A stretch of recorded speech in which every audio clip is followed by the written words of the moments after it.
کہ روزہ محض بھوکے اور پیاسے رہنے کا نام نہیں، روزہ محض کھانے اور پینے سے رک جانے کا نام نہیں،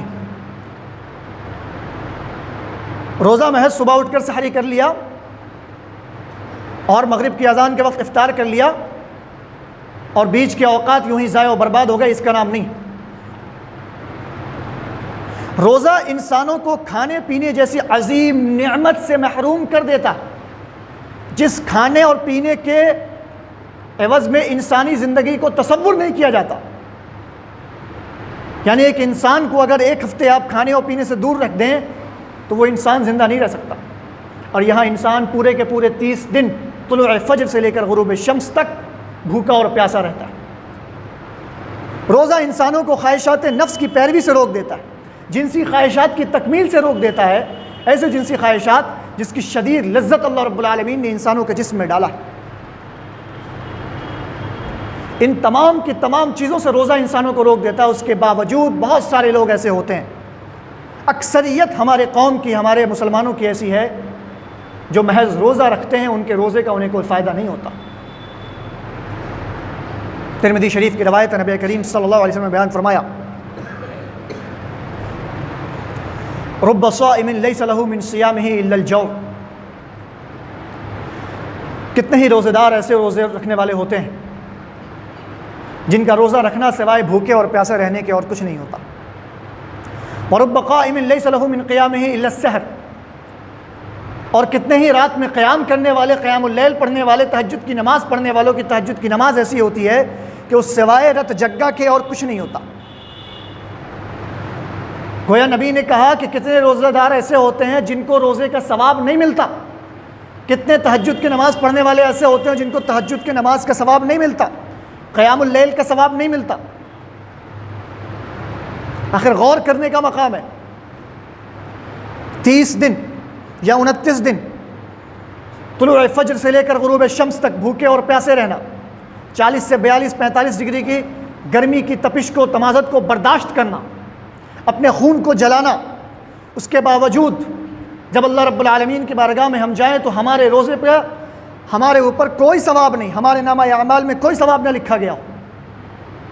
کیا یہ گھاٹے کا سودا نہیں ہے؟ رات رات جبر جگنا، قیام اللیل پڑھنا، 1.5 گھنٹے 2 گھنٹے تک کھڑے رہنا اللہ رب العالمین کی حضور میں، یہ سوچ کر کہ اللہ رب العالمین ہمیں اس کا بدلہ دے گا، اللہ رب العالمین اس کے بدلے میں ہماری مغفرت فرمائے گا، اللہ رب العالمین اس کے بدلے میں ہمیں جنت میں داخل فرمائے گا۔ لیکن جب ہم مر کے اللہ رب العالمین کی بارگاہ میں جائیں، نامہ اعمال ہمارا پیش کیا جائے تو قیام اللیل کے نام پر ہمارے نامہ اعمال میں ذرہ برابر بھی ثواب نہ لکھا ہوگا۔ غور کرنے کا مقام ہے۔ پوری زندگی روزہ رکھ لیا لیکن نامہ اعمال میں روزہ کا ثواب نہیں ہے۔ ہم نے 30 کے 30 دن قیام اللیل پڑھ لیا، تہجد کی نماز پڑھ لی، لیکن نامہ اعمال میں اس پر کوئی ثواب نہیں لکھا گیا۔ آخر ایسا کیوں؟ اتنی بڑی سزا ہم لوگوں کو کیوں؟ سوچنے کا مقام ہے۔ آج اسی موضوع پر میں گفتگو کرنے والا ہوں کہ آخر نبی کریم صلی اللہ علیہ وسلم نے جو فرمایا کہ رب صائم لیس له من صیامہ الا الجوع، کہ کتنے ہی روزے دار ایسے ہوتے ہیں جن کو روزے کا ثواب نہیں ملتا، کتنے ہی قیام اللیل میں قیام کرنے والے ایسے ہوتے ہیں جن کو قیام اللیل کا ثواب نہیں ملتا۔ کیوں؟ کیونکہ یہ لوگ محض بھوکے اور پیاسے رہتے ہیں، یہ لوگ محض صبح سے لے کر کے شام تک بھوکے پیاسے رہے، اللہ رب العالمین کی عبادت کا اہتمام نہیں، اللہ رب العالمین نے جس چیز کے کرنے کا حکم دیا اس چیز کا اہتمام نہیں، اور اس کے رسول صلی اللہ علیہ وسلم نے جس چیز کو کرنے کا حکم دیا اس چیز کو کرنے کا اہتمام نہیں، اللہ اس کے رسول صلی اللہ علیہ وسلم نے جس چیز سے روکا اس سے بچتے نہیں ہیں، اس سے پرہیز نہیں کرتے۔ نتیجہ نہ روزے کا ثواب نہ قیام اللیل کا ثواب۔ میرے بھائیوں اور میری ماں اور بہنوں،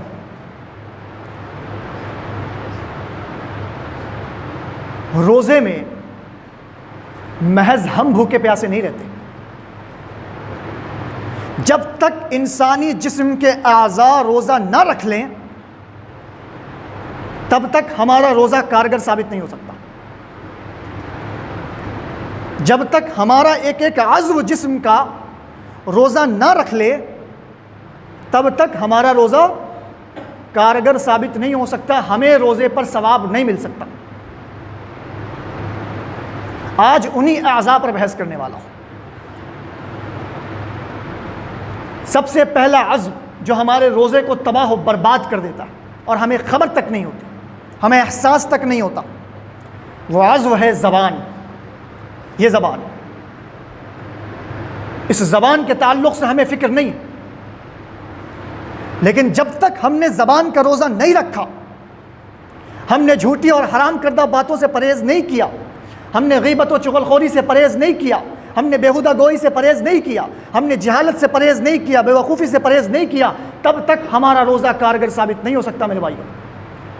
نبی کریم صلی اللہ علیہ وسلم نے بیان فرمایا، من لم یدع قول الزور والعمل به والجہل، کہ جس نے جھوٹ بولنا نہیں چھوڑا، جس نے جھوٹ بولنا نہیں چھوڑا، جس نے غلط باتوں پر عمل کرنا نہیں چھوڑا، جس نے جہالت کی چیزوں کو کرنا نہیں چھوڑا، لیس للہ حاجۃ ان یدع طعامہ وشرابہ، تو اللہ کو ایسے شخص کے بھوکے اور پیاسے رہنے کی کوئی حاجت نہیں۔ یعنی ہماری زبان ہمارے روزے کو برباد کر دیتی ہے، ہمارے روزے کو خراب کر دیتی ہے، فاسد کر دیتی ہے، اور ہمیں احساس تک نہیں ہوتا۔ ہم اپنی زبان کے ذریعہ بحالت روزہ غیبت کر جاتے ہیں، چغلخوری کر جاتے ہیں، ایک دوسرے میں فساد برپا کر جاتے ہیں، ایک دوسرے کو لڑا دیتے ہیں، گالی دے دیتے ہیں، چغلخوری کر جاتے ہیں۔ غرض یہ کہ ہر وہ کام کر جاتے ہیں جو عام دنوں میں حرام ہے، ہم وہ رمضان کے روزے میں بھی کر جاتے ہیں۔ تو نبی نے فرمایا کہ جو شخص ایسا کرتا ہے اللہ رب العالمین اس کے روزے کو قبول نہیں کرتا۔ وہ شخص صبح سے لے کر شام تک صرف اور صرف بھوکا پیاسا رہتا ہے، اس سے زیادہ اسے کچھ حاصل نہیں، کچھ بھی حاصل نہیں۔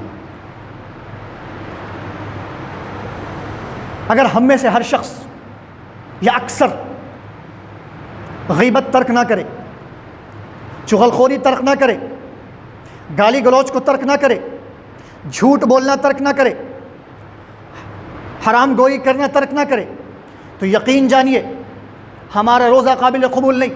نبی کریم صلی اللہ علیہ وسلم نے بیان فرمایا، بخاری شریف کی روایت ہے، فَإِذَا كَانَ يَوْمُ صَوْمِ أَحَدِكُمْ فَلَا يَرْفَثْ وَلَا يَصْخَبْ فَإِنْ سَابَّهُ أَحَدٌ أَوْ قَاتَلَهُ فَلْيَقُلْ إِنِّي امْرُؤٌ صَائِمٌ، کہ تم میں کا کوئی شخص جس دن روزہ رہے اس دن وہ رفث نہ کرے۔ رفث کی میں نے تفسیر ابھی بیان فرمائی کہ وہ فحش کلامی نہ کرے، فحش گوئی نہ کرے، گالی گلوچ نہ کرے، بیہودہ گوئی نہ کرے، ایسی باتیں نہ کرے جو اسلام میں عام دنوں میں حرام ہے اور وہ رمضان میں اس کام کو کر رہا ہے۔ ولا یسخب، وہ جھگڑا نہ کرے، وہ چلا چلی نہ کرے، وہ اپنی زبان سے اپنی آواز سے دوسرے کو تنگ نہ کرے، ایسا کام کوئی شخص نہ کرے۔ جو شخص ایسا کام کرتا ہے ایسے شخص کے روزے کو اللہ رب العالمین برباد کر دیتا ہے۔ مزید فرمایا فَإِنْ سَابَّهُ أَحَدٌ أَوْ قَاتَلَهُ، اگر کوئی شخص اسے گالی دے، ہم روزے سے ہیں لیکن ہمیں کوئی گالی دے رہا ہے، أَوْ قَاتَلَهُ، یا ہم سے کوئی جھگڑا کرنے آ رہا ہے، فَلْيَقُلْ إِنِّي امْرُؤٌ صَائِمٌ، تو ہمیں چاہیے کہ ہم سامنے والے کو کہہ دیں کہ ہم روزے سے ہیں، ہم روزے سے ہیں، نہ ہم تمہیں بدلے میں جواباً گالی دے سکتے ہیں، نہ جواباً تمہارے جھگڑے کا ہم تم سے جھگڑا کر سکتے ہیں۔ نبی کریم صلی اللہ علیہ وسلم نے بیان فرمایا، تیسری حدیث رمضان کے روزے کے تعلق سے، لیس الصیام من الاکل والشرب، روزہ کھانے پینے کے چھوڑ دینے کا نام نہیں ہے۔ میں نے بارہا کہا اور ہر بار کہا جاتا ہے، آپ لوگوں کو بھی معلوم ہے کہ صبح سے لے کے شام تک ہم بھوکے پیاسے رہ جائیں اس سے ہمیں کچھ حاصل نہیں ہونے والا۔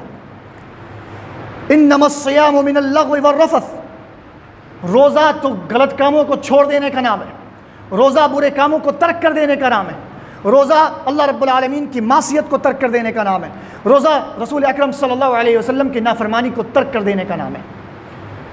مزید فرمایا فَإِنْ سَابَّهُ أَحَدٌ أَوْ جَهَلَ عَلَيْهِ، اگر کوئی اسے گالی دے یا جہالت کا کام کرے، فَلْيَقُلْ إِنِّي امْرُؤٌ صَائِمٌ، إِنِّي امْرُؤٌ صَائِمٌ، تو اسے چاہیے کہ وہ کہہ دے کہ میں روزے سے ہوں، میں روزے سے ہوں، میں بحالت روزہ یہ گری ہوئی حرکت، یہ گرے ہوئے اعمال کو انجام نہیں دے سکتا۔ اب اگر کوئی شخص بحالت روزہ یہ کہتا ہے کہ میں روزے سے ہوں، سامنے والا جب اسے گالی دے رہا ہے، اس سے جھگڑا کرنا چاہ رہا ہے، اس سے برا بھلا کہہ رہا ہے اس کو، اور بحالت روزہ میں یہ کہتا ہوں کہ میں روزے سے ہوں، تو اس کا فائدہ کیا ہوتا ہے؟ کچھ فائدہ ہوگا تبھی تو نبی نے کہا نا، اللہ رب العالمین نے کہا نا کہ بحالت روزہ تم کیا کہہ دو کہ میں روزے سے ہوں۔ اگر کوئی شخص بحالت روزہ ہمیں گالی دے رہا ہے، ہمیں برا بھلا کہہ رہا ہے، ہم سے جھگڑا کر رہا ہے، تو اس کا یہ ہرگز مطلب نہیں کہ ہم پلٹ کر اسے گالی نہیں دے سکتے یا پلٹ کر ہم اس سے جھگڑا نہیں کر سکتے، ہم اسے برا بھلا نہیں کہہ سکتے۔ روزے کی حالت میں بھی انسانوں کے جسم میں اتنی طاقت باقی رہتی ہے کہ وہ جواباً گالی دے دے، وہ جواباً جھگڑا کر لے، وہ جواباً برا بھلا کہہ دے، لیکن اس کے باوجود وہ کہتا ہے جواب میں کہ میں روزے سے ہوں۔ یہ اس بات کی دلیل ہے کہ وہ سامنے والے کو ذلیل و رسوا کر رہا ہے کہ تمہیں سامنے والے کے روزے کی فکر نہیں ہے، تمہیں اس بات کی فکر نہیں ہے کہ وہ روزے سے ہے۔ تو یاد رکھو، میں روزے کی حالت میں اس قدر ہینچ اور گری ہوئی حرکت نہیں کر سکتا، میں گالی نہیں دے سکتا کسی کو۔ گالی دینا تو ویسے بھی عام دنوں میں بھی حرام، فسق ہے، فجور ہے، جھگڑا کرنا بھی عام دنوں میں حرام ہے، لیکن اس کے باوجود کہا گیا کہ بحالت روزہ یہ ساری چیزیں زیادہ حرام ہو جاتی ہیں۔ اتنا ہی نہیں، اگر بحالت روزہ کوئی گالی دے دیا اور میں نے کہہ دیا کہ میں روزے سے ہوں اور اتفاقاً سامنے والا بھی روزے سے ہے اور اس نے روزے کی حالت میں گالی دے دیا، تو جب میں کہوں گا کہ میں روزے سے ہوں، میں گالی نہیں دے سکتا، تو گویا میں نے سامنے والے کو یہ یاد دلا دیا کہ بھائی تم بھی روزے سے ہو اور روزے کی حالت میں گالی دینا مناسب بات نہیں ہے۔ یا اگر گالی دینے والا کوئی غیر مسلم ہے اور وہ ہمیں گالی دے رہا ہے، تو غیر مسلم کے سامنے بھی جب ہم یہ پیش کریں گے، یہ کہیں گے کہ ہم روزے سے ہیں، تو گویا اس تک ہمارا یہ تاثر جائے گا کہ مسلمان بحالت روزہ کوئی غلط کام نہیں کرتا، کوئی غلط بات نہیں کرتا، کوئی غلط بات نہیں بولتا۔ یہ تاثر ہمارا غیر مسلموں میں جائے گا اگر ہم یہ کہہ دیں کہ ہم روزے سے ہیں۔ میرے بھائیو، زبان کی آفت بہت ہے۔ نبی کریم صلی اللہ علیہ وسلم نے بیان فرمایا کہ الا ان فی الجسد مضغہ، کہ جسم میں ایک ٹکڑا ہے، خون کا ایک لوتھڑا ہے، اذا صلحت صلح الجسد کلہ، اگر وہ ٹھیک رہتا ہے تو پورا جسم ٹھیک رہتا ہے، وَإِذَا فَسَدَتْ فَسَدَ الْجَسَدُ كُلُّهُ، اگر وہ خراب ہو جاتا ہے تو پورا جسم خراب ہو جاتا ہے۔ الا وہی القلب، یاد رکھو کہ وہ دل ہے۔ زبان اور دل کا بہت گہرا تعلق ہوتا ہے میرے بھائیوں۔ زبان سے وہی نکلتا ہے جو ہمارے دل میں ہوتا ہے۔ جب تک ہمارا دل صاف نہیں ہوگا، ہمارا زبان کبھی صاف نہیں ہو سکتی۔ اس بات کو ہمیشہ یاد رکھیے گا۔ زبان دل کے ترجمان ہوا کرتی ہے، زبان دل کے ترجمان ہوا کرتی ہے، زبان سے ہم وہی ادا کرتے ہیں جو ہمارے دل میں ہوتا ہے میرے بھائی۔ زبان کے تعلق سے ایک حدیث پڑھتا ہوں، حدیث کا ٹکڑا ہے، نبی کریم صلی اللہ علیہ وسلم نے بیان فرمایا، ترمذی شریف کی روایت ہے، وَهَلْ يُكِبُّ النَّاسَ عَلَى وُجُوهِهِمْ فِي النَّارِ إِلَّا حَصَائِدُ أَلْسِنَتِهِمْ۔ ہم لوگ بحالت روزہ بہت سارے حرام کام کرتے ہیں، بہت سارے غلط کام کرتے ہیں، غیبت و چغلخوری کرتے ہیں۔ اتنا ہی نہیں، جو حرام رشتے ہوتے ہیں ہم ان رشتوں سے بھی گفتگو کرتے ہیں۔ آج بہت سارے نوجوان جو عام دنوں میں حرام کام کرتے ہیں، ان کے پاس کہنے کو مغربیت سے وہ لوگ اس قدر متاثر کہ وہ لوگ حرام رشتے بنانے تک مجبور ہو گئے، جسے ہم اگر گرل فرینڈ کا نام دے دیں تو کوئی بیجا نہیں ہوگا۔ یا ایک اور نیا ٹرینڈ آ گیا ہمارے سماج کے اندر، فیونسے کا، یعنی منگنی ہو گئی، شادی 2 سال 3 سال بعد کریں گے، کوئی دقت نہیں ہے۔ منگنی آج کر لیتے ہیں، شادی 2-3 سال بعد کریں گے، کوئی دقت نہیں ہے، لیکن ان 2-3 سالوں کے درمیان میں ہم اس لڑکی سے ہر بات کر سکتے ہیں۔ یہ ٹرینڈ چل رہا ہے ہمارے سماج کے اندر۔ تو ذرا سنیے نبی کریم صلی اللہ علیہ وسلم نے کیا بیان فرمایا۔ نبی نے فرمایا، هل يكب الناس على وجوههم في النار الا حصائد السنتهم، کہ انسان کو جہنم کے اوندے منہ اس کی زبان کی کارستانیاں ڈال دیں گی۔ یعنی ہم نے زبان سے ایسے ایسے اعمال کیے ہوں گے، ایسی ایسی باتیں کی ہوں گی، ایسی ایسی چیزیں اپنی زبان سے ادا کی ہوں گی کہ ہم اپنی زبان کی کارستانیوں کی وجہ سے جہنم میں اوندے منہ ڈالے جائیں گے۔ یہ روزے کی حالت میں فیونسے سے گفتگو کرنا، عشق و محبت کی باتیں کرنا، یہ ساری چیزیں عام دنوں میں حرام ہے میرے بھائیوں۔ عام دنوں میں حرام ہے تو ذرا سوچیں روزے میں، رمضان کے دنوں میں کس قدر حرام ہوگا یہ۔ اب کہیں گے کہ مغرب بعد باتیں ہو سکتی ہیں، مغرب بعد غیبت و چغلخوری ساری چیزیں کر سکتے ہیں، مغرب بعد گالی دے سکتے ہیں، مغرب بعد گانا سن سکتے ہیں، مغرب بعد فلم دیکھ سکتے ہیں، مغرب بعد ڈرامہ دیکھ سکتے ہیں۔ نہیں، کیا مغرب سے لے کر کے اگلے فجر تک آپ یہ کہہ سکتے ہیں کہ رمضان کا مہینہ ختم ہو گیا؟ کہہ سکتے ہیں آپ؟ نہیں کہہ سکتے۔ تو جب مغرب سے لے کے فجر تک آپ یہ نہیں کہہ سکتے کہ رمضان کا مہینہ ختم ہو گیا، تو آپ یہ کیسے تصور کر سکتے ہیں کہ ہمارا اس دوران عمل کیا گیا جو عمل ہوگا اس پر اللہ رب العالمین ہماری پکڑ نہیں کرے گا؟ اس پر بھی اللہ رب العالمین ہماری پکڑ کرنے والا ہے۔